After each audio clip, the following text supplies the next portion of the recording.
good times.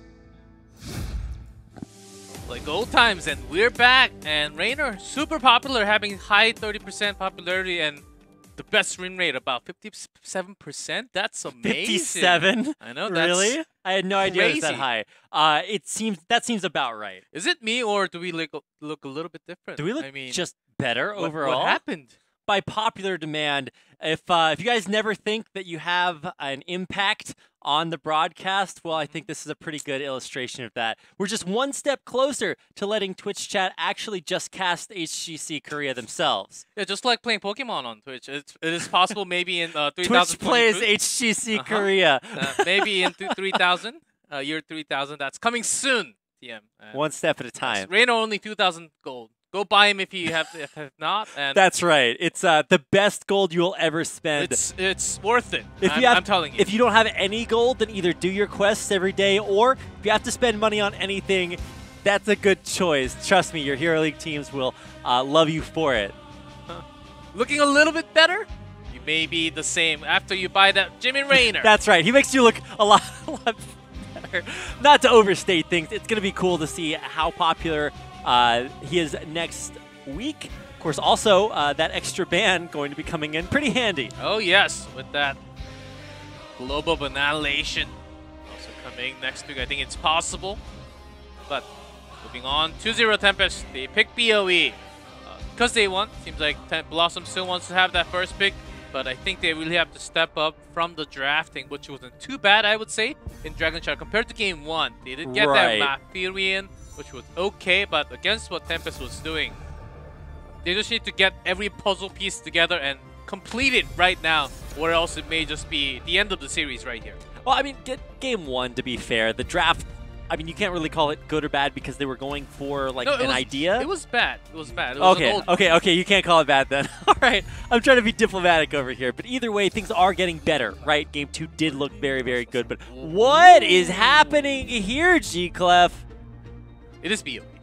Okay. Hanzo is banned, and Tempest, they've learned, they've listened, they know what to do. They're a Korean team. Yes. They're ban that Hanzo BOE. They're going for a hard mode HGC, where instead of, they know they can win if they get all the strong heroes, but let's just change things up a little bit. Okay, so a different way of going through the draft phase, and this gives BlossoM kind of the same chance they gave Tempest in Game 1.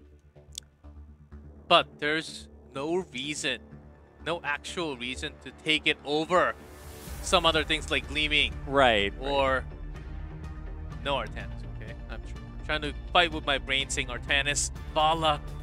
To say that out loud in HGC Korea, no, I can't do that, brain. Hanzo is the only one in BOE. Give me back Vala. I was watching, what is it, HGC EU. They do that stuff all the time. They will actually have Tracer in this case. Okay, we did get a chance to see Tracer come out yesterday to great effect, I thought. It's not always that you get a chance to see Tracer out here in HGC Korea. So yeah, this is the patch where Tracer got another -1/+1 on the cooldown on the blink. Adjustment. -1 basic attack damage, which is pretty significant, is what Korean pros are saying now. I think that was just enough to bring her down, so you don't really pick her every time. Certainly not an every-time pick, but good to see every once in a while. Just the right amount, right? There was a while when it was Tracer every single game, and I'm like, okay, well, this is just a little bit too much. But now much adjusted, so back into the ban phase. What do you expect to see from Tempest here?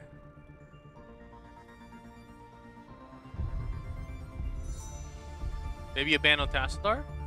I don't think that's too likely from BlossoM, so sniping onto Wiz's hero pool plays in this case, which means that Tempest will very likely to take Irel, so BlossoM might as well just counteract with an Irel ban that is still possible, though Irel was not really picked up yet. Gonna do HGC instead. They banned the league. No, HTC. ETHS. ABC. Yes. DEFG. I don't know. I tried really hard the second time and it failed even worse. So I'm just gonna try even less and maybe that'll make it work better. ABC. Whichever language. ETC. etc. Yeah, so he's out of here. Instead, that does leave Yrel open. A good pick, I think you can say, on most battlefields, but it's not just like an auto pick, right? Same thing for Phoenix. Cyan is also thinking super hard. Just like That's me about off the screen. The hardest look I have ever seen. He's thinking one, possibly looking for the counters. See, they do have Yrel, so for BlossoM banning ETC, targeting Signs ETC, I don't think it was actually the perfect call because they can't really deal with Yrel too much. We didn't really see BlossoM acting perfectly against Tempest Yrel in the second game. I mean, we saw Blaze's way to deal with it, but it's not available anymore. So here's where we get a chance to see what BlossoM might have predicted. You know, game one, they thought they had a way to deal with giving away all the very strong heroes that they kind of knew Tempest would go for. But this time, they'll have to show that they actually can do that. Otherwise, we get yet another HGC Korea 3-0. But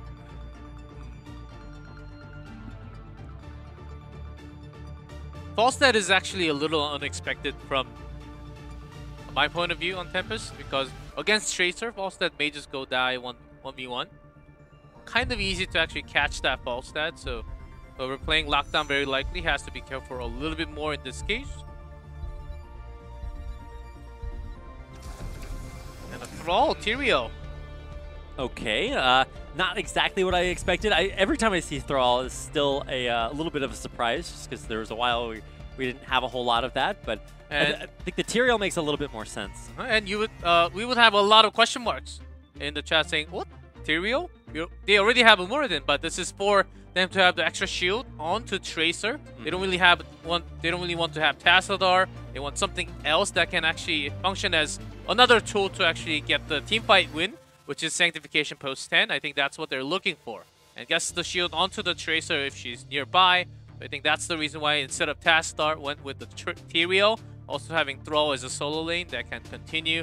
For the first part, their 4-man seems like they're just going to wave clear and defend. Nothing's really going to happen. As long as Tracer actually gets the kill with the Pulse Bomb. So a lot more pressure onto whoever is going to play that Tracer now.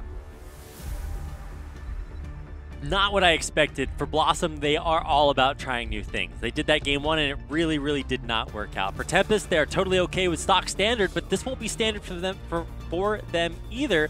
Going with Diablo as their final pick. Needed someone super tanky in the front line. And they're already pretty okay with the wave clear, so they don't really need the Johanna. I think it was debatable that maybe he just went for the blind and to block damage on from Thrall and also Tracer at the same time. But that's only if you have all of them lined up. So gets that Diablo. Also has a pretty good CC. Yeah, absolutely. I mean, that ETC ban, we'll see if that really winds up kind of biting them. I don't think they gained a whole lot, but they did give up specifically that Yrel. And so they also didn't pick like just a straight up, okay, heavy solo lane against it. So I do think that'll be continue to be rather a consistent source of strength for Tempest. For Tempest, they have quite a few of those. So let's get out onto what could be our last map of the series.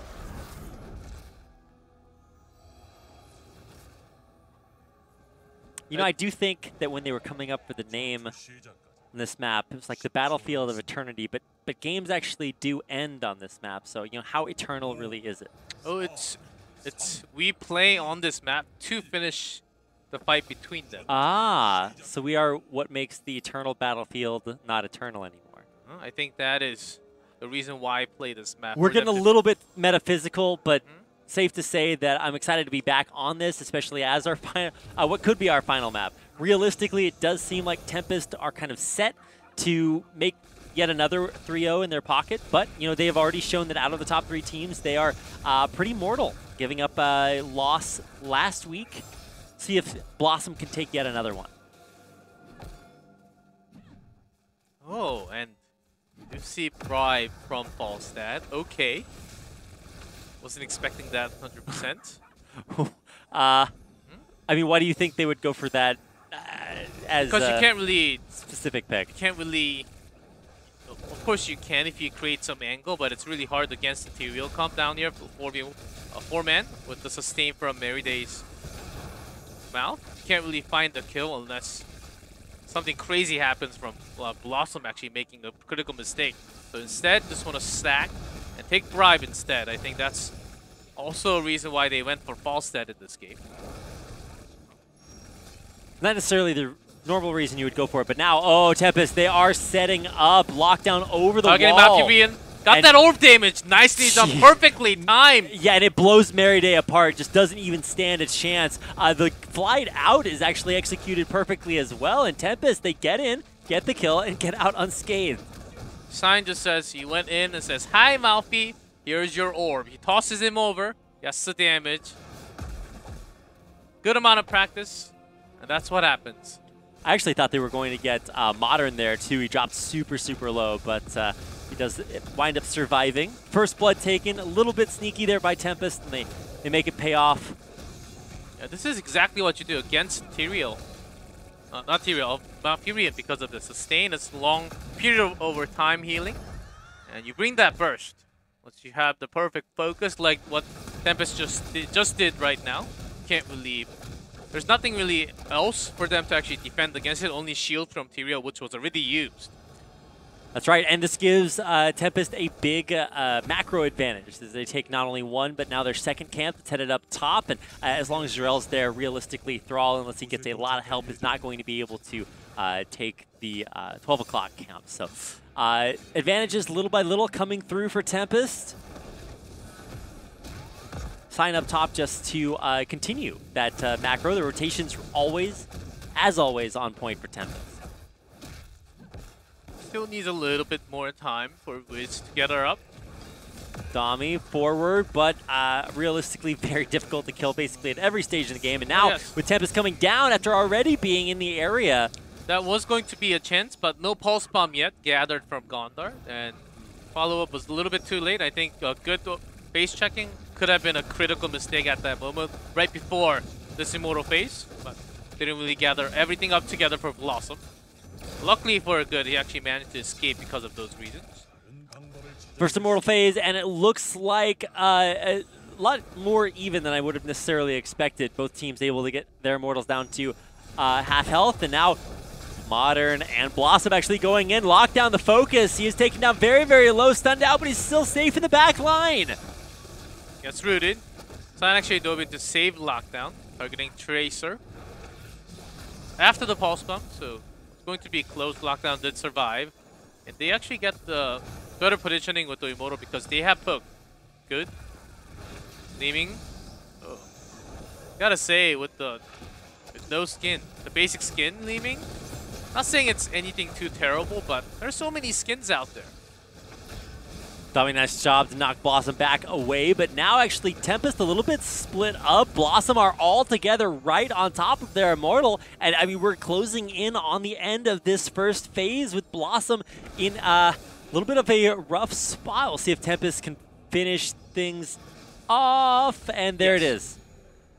Because they have massive poke, and the peel from Irel plus Diablo can still be amazing for the backline. That's why Lockdown can survive. Reason why they still picked Falstad. Ooh, I'm kind of missing. Oh, that's he always back when he was a caster. A lot of the Korean casters always asked him, "Why do you always miss your first stone bolts or the first few?" And then he answered that it's all player manner, you know. Ah, okay. Just to show some humanism in himself. That's what he answered. But of course, that's not the real reason. We know the real reason. It's good sportsmanship, right? Yes. All right. Well, now Lockdown coming in is always capable of flying all the way back to the back and getting off a gust. You always have to keep an eye on that. But of course, we're pre-level 10, so they don't have to worry about that yet. Maybe they focused again, but they have managed to escape. But they get their mission accomplished. Got the fort. Focusing on Tyrael. Haha. Focusing on Tyrael. I was going to say, how funny does that sound? Tell me more about focusing Yrel, or Tyrael for that matter. Neither one of that works out very well. Good luck seeing her today, and few 2 more days, and I don't think we will get to see her too much after we have 6 bans. Yeah, 6 bans really going to accommodate one team banning Urel and the other banning Raynor. That's actually true. And but it's okay because the week after that, we get 8 bans, and then we get, like, I don't know, 75 bans? I don't know. We'll have more coming a little bit later on. Don't listen to Rapid, guys. No, I'm really exciting for, you know, week 5. They have 52 bans. It's going to be awesome. What are we going to play then? Mahjong. Aha! That's a game that I'm not really familiar with, but I was going to say, I do know exactly what that is. You become much better at Mahjong once you're over 50. Let's have some Western... Gets a cleanse? Okay, Modern really able to get out of there. And now, I mean, that really does signal the retreat. I was super worried, but on the other side, not worried for Tempest there as Wiz desperately trying to hang on. Chain Lightning does a decent job clearing the wave and pushing them back.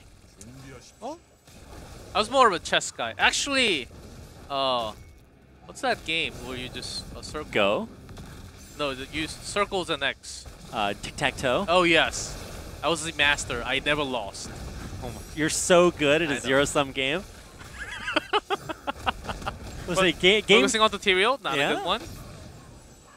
I was going to say, focusing on tutorial or URL, either way, doesn't not the most impactful. But we're into Immortal Phase 2, and we'll see if BlossoM come out better on this one. They had basically even DPS previously. Now it's not quite as even.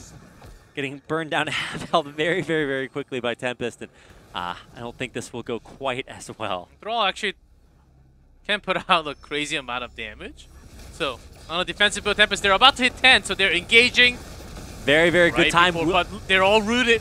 Yeah, a little bit of an anti-timing here as Tempest fight right before. They do have that big talent advantage. They might actually hit that right in the middle here, but I don't know where they're going to get the XP for that from. BlossoM doing a good job retreating. They haven't taken critical damage right now. They're drawing Tempest into them and now looking to turn it around. And there's that Gust.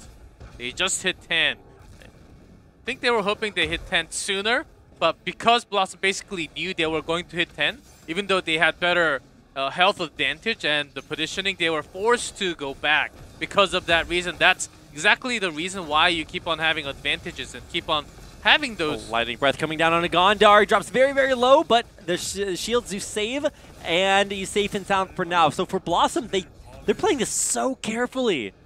Yeah, the smell doesn't kill you. It damages you in lots of your ways, but it doesn't kill you all the time. But because what we actually thought, what could have been a BlossoM win for this Immortal, Tempest was understanding. They just bought enough time. Let's just lose the first half, gather some more experience, because we're going to hit 10, we're going to win the team fight, we can just get it back right after. And honestly, you know, they might have thought they would win the team fight because of that 10. They didn't even have it for most of that fight, and they still win. So just the most incredibliest play that I have seen from them, and they're not making BlossoM's job of coming back easy. Kono's actually missing a lot in this game, we could see. Onto the Chase Hammer. Trying to make up for it. Right up in the front line. Lots of CC on a sign. I don't think he worries about that too much. Lockdown comes around from side. Gondar recalls already. So not going to be having the perfect target for Pulse Bomb. There's the Gust to disengage. Yeah, Lightning Breath kind of looked like it almost healed there. It did not deal a whole lot of damage. Sign going back in, getting knocked back out, but I don't think he cares too much about that. I think Sign is actually almost exactly where he wants to be. He does go down, but look at what that does for the rest of his team. Baits them all in to die. That was a deep dive by Sign. And I think they were also waiting for a chance to actually isolate one, grab one target, because Hyde was holding a 7-sided this entire time. BlossoM, they stayed all together. Not just a solo target, even when there was a big Gust onto 3 targets, the 2 were staying together. So Hyde was really waiting for the perfect chance. Never got it. Yeah, never really got to use that. Nicely done by BlossoM, staying together against that 7-sided, really giving no chance for Sign to grab one out of there as well. The power of friendship triumphs once again. They all put their hands in and drew one of those Yu-Gi-Oh! Smiley faces on it. They were preserved from the evil seven-sided. They are collecting the Exodia pieces. That's true. And they got 2. I was going to say, it feels really good when you have like 4 in your hand. You're like, well, I'm about to win. But it turns out that 4 Exodia pieces are just about as good as 1 because they don't do anything. So, and the opponent has blue-eyed white dragon for some reason every single time. And you just have to trust your teammate, just like the heart of the cards. Well, hey, I know we're being way too anime, but we're getting the reference. All I was going to say is, like, you know, as long as we play by the TV rules, anything can do anything at any point in time. So nothing really matters and everything's made up. But unfortunately, this is HGC Korea and Heroes. Things do actually make a big difference. For Tempest, I actually thought Urel was going to go in for the flank behind them, but they're not willing to pull the trigger on that just yet. Haymaker, let's see what kind of play making Honkono can actually do in this case. I think Avatar was actually a not bad one. I think he's trusting in the shield of Tyrael as well because they do have double tank. Yeah, I mean, we saw a big Haymaker, in that last fight, and I think we're just going to continue to see that. Been more popular, at least I'm used to seeing Avatar, but glad to see Honkono bringing out the Haymaker again. What do you think is going to be his main target or the purpose for picking that instead of Avatar? Maybe to just disengage when someone charges in like Diablo. They charge in, just have the Haymaker, make sure it just goes out. Makes Sign's life a little bit make more sure difficult. Merryday is saved, because you can't really leave out Merryday. They felt that at level 3 or 4 at the bottom camp. They have to have at least one, either Tyrael or Muradin to save Merryday there. Well, and the first half, we'll see if Tempest can re-engage effectively. For BlossoM, it feels like they're not playing scared, especially with that Haymaker pick. Every fight they fight is one that they think that they can win. They're just not quite there yet. Yeah, because of the macro, they just have to force themselves back here. That's another Immortal 1 by Tempest because of the talent difference most of the times, and also the macro control that they actually have.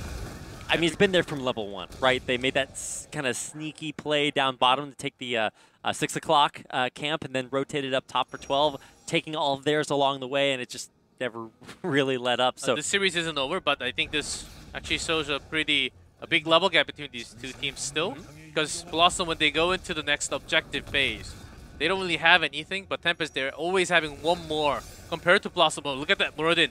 He's going to have the Playmaker, good trying to spot him. Let's not see him at all, but they just have to buy time. Falstad still on top, getting the keep down. Here we go. Yeah, Falstad kind of the MVP of this entire situation, using that global to maximum effectiveness, and now actually this might be an opportunity for They don't have to fight. They can dash out, they can teleport, they can wrath in. Dami buying time right now. Yeah, everybody's just buying time for lockdown. He actually does finish that keep off. Wow, that's just incredible play. Tempest, their macro, just insane.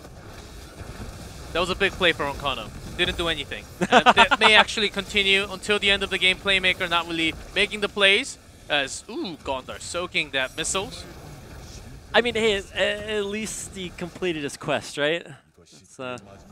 I guess that's one good news, but there are lots of bad news for them. I'm trying to come up with any good news I can find. Dami, I mean, they're trying to make any catch happen that they can. Nice stun there, but seven-sided does come through. Doesn't find any kills, but at least saves Karazim, and the disengage here is all that Sign really cares about, or Tempest rather.